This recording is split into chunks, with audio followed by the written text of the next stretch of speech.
Today we're going to be making some delicious beer-basted baby back ribs.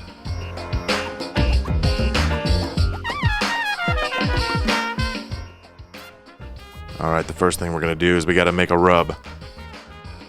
We're going to add a half a cup of brown sugar, quarter cup of paprika, 1 tablespoon of black pepper, 1 tablespoon of salt, a tablespoon of chili powder, 1 tablespoon of garlic powder, 1 tablespoon of onion powder, and 1 teaspoon of cayenne for a little extra heat.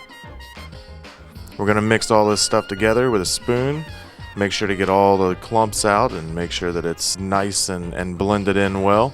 And there we go, we've got our rub ready to put on the ribs. Next is making the mop sauce. We've already got a half a cup of water and a half a cup of vinegar in a bowl. We're going to add 3 tablespoons of yellow mustard, 3 tablespoons of olive oil, 1 tablespoon of chili powder, 1 tablespoon of garlic powder, and a teaspoon of cayenne for a little extra kick. We're going to whisk it all together, make sure we get everything nice and evenly mixed. And there we go. We got our nice mop sauce. Alright, now it's time for the barbecue sauce, or finishing sauce as some people call it. We've got a cup of ketchup in the bowl. We're going to add a quarter cup of water, a quarter cup of vinegar, a quarter cup of brown sugar, 3 tablespoons of olive oil, 2 tablespoons of paprika, 1 tablespoon of chili powder, 2 cloves of garlic, and 1 teaspoon of cayenne.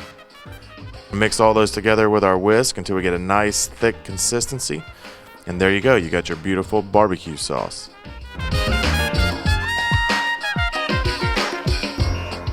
Alright, now we're going to prep our ribs. First step in the preparation of any rib is to take off the membrane on the back of the rib. A quick tip for doing this the easy way: grab you a spoon and a paper towel, stick that spoon underneath that membrane, and just pull it off. And then we're going to take our rub and we're going to generously apply it to the ribs, making sure that we coat all the surfaces.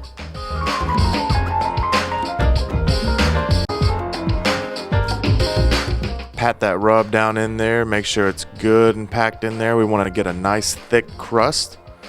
We're going to flip over our ribs and we're going to do the same exact thing to the backside. Backside's not quite as important, but just make sure you get a nice little coating, pack it down on there, and you'll be good to go.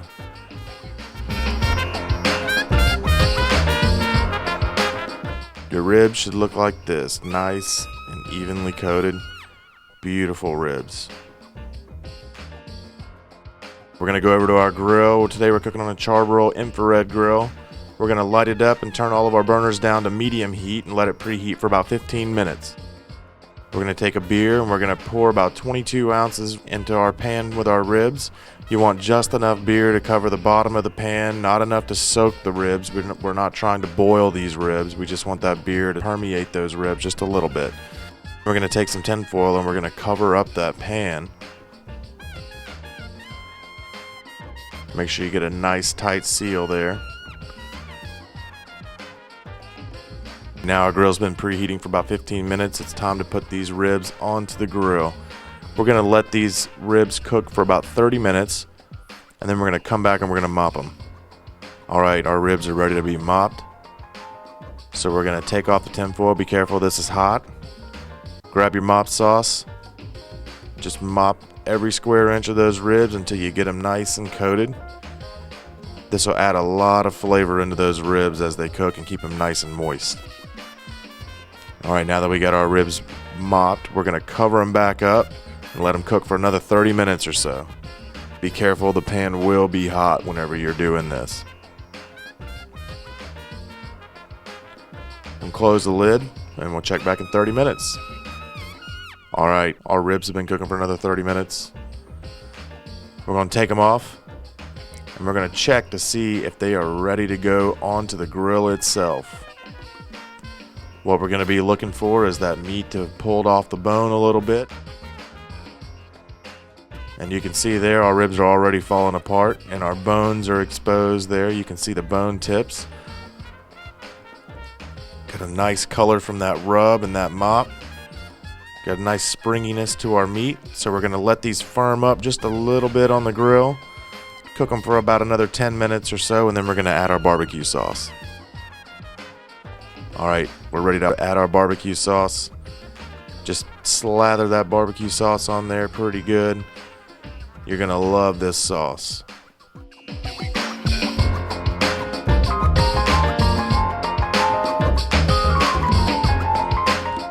We're going to let these ribs cook for another 10 minutes or so. Get that sauce nice and baked on there. We're going to come back and check them out. And here they are. We got one final step here. We got to eat them.